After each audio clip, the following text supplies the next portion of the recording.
I went from 0 to 6 figures in less than 6 months selling watches, and this is how I did it. It's extremely important, the pictures you take. This is the only watch used in space. Here it is, $4,450. I get to do this as a side hustle and still make money doing it.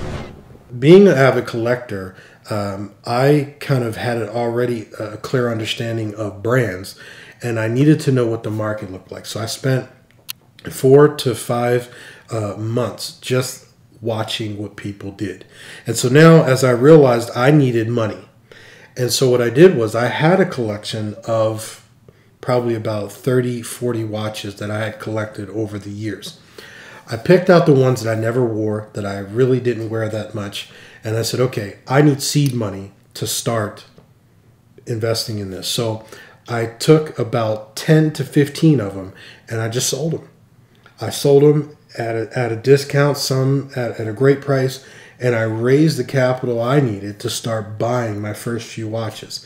And so I worked a deal with someone that was selling about 10 different watches, and I worked a bundle deal where I bought all of them extremely low and I bought them all together, which is another business principle. When you're trying to buy something individually, it's always going to be at a premium. But when you're able to bulk things together and go to somebody and say, I'll take everything you have, they're willing to work a better deal because they don't have to go through the process of selling it over and over and over again. They don't have to go through the process of shipping them individually. All of that is collectively done together, which creates a huge cost benefit and savings to you for me to turn around and resell them. So I bought these 10 watches, inspected them, I set them up, I took really nice pictures, and I'm going to share with you in a minute how I did all that.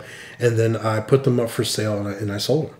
And that was my first group of watches. And then I just kept taking the profits and doing it over and over again.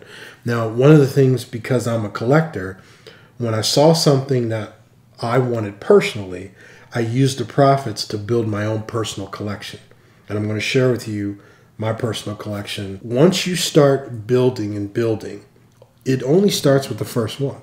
It starts with you being able to get the first thing done and to understand what it is you're marketing, what it is you're selling, and how to then take that and start to duplicate the same process over and over and over again. And so here we started with nothing, and I used what I had in order to get my seed capital. And so I'm going to take you out and show you how we process watches when they come in and how we service our clients.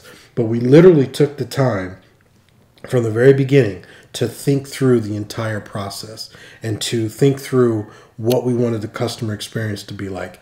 What would shipping be like? How much is shipping? What it looks like to package them? How do we want them packaged? Here is one of my clients here. My business is operated pretty much online. I deal primarily with dealers because my pricing is always set up to be wholesale with other people who are dealers or in the business. I don't deal a lot with individual customers. It's a pain. It's tedious. Dealers know exactly what they want. When they are making a request, they'll inbox me. I had a guy, I was selling a $100 watch, and he's like, can you take a video of it? No, I don't have time to take a video for a $100 watch. I don't have that kind of time. Here's the pictures. If you want to buy it, if you don't, somebody's coming along to buy it. That's a very good point for you to understand, is not every client's a good client. If you have high maintenance clients, you have to be comfortable enough to let that go and wait on better quality clients. I'm telling you, nothing has affected a small business owner more than dealing with a client you should never be wasting your time on. And so when they inbox me about what they're looking for, here you can see this guy said, I will shoot you $4,450 tomorrow via wire. And so this is $4,450. And then he sent me a picture of the wire. Here it is, $4,450. And so here's another guy who sent me a request of what he's looking for. And he sent me this picture and said, can you get this and how much would it cost?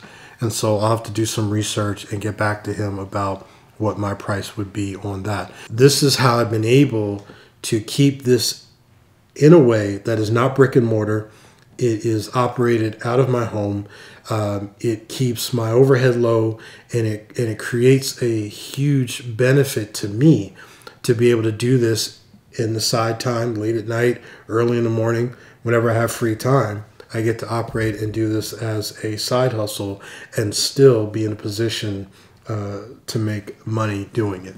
This is my watch collection. This is the very first watch that I ever purchased. I was 18 years old, worked 2 jobs to get it. It's a sector which is primarily known in the yachting and boating world, but this was my first watch that I ever bought. And I have all types of watches, all different price points. For example, this one is from the 60s. It's an Omega Seamaster. These are my grandmother's from the 1920s. One's a Hamilton and the other one's an Elgin. My wife bought me a pocket watch and had it engraved. And so, I mean, some of these are $100, $50. And then we have some of these, which are my prize collection, if you will. I have a Mont Blanc, which is a more of a dress style watch. I have Breitling. I have the Breitling Bentley, which is kind of an iconic piece. The Breitling Navitimer. This is probably one of my pride and joys. This is the Omega Speedmaster, but it's called the Moon Watch.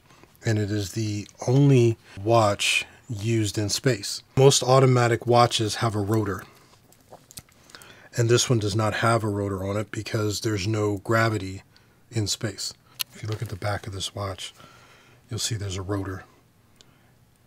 And that rotor causes the watch to wind. The Rolex Submariner, which is the iconic Rolex watch. You can spot that one from across the room.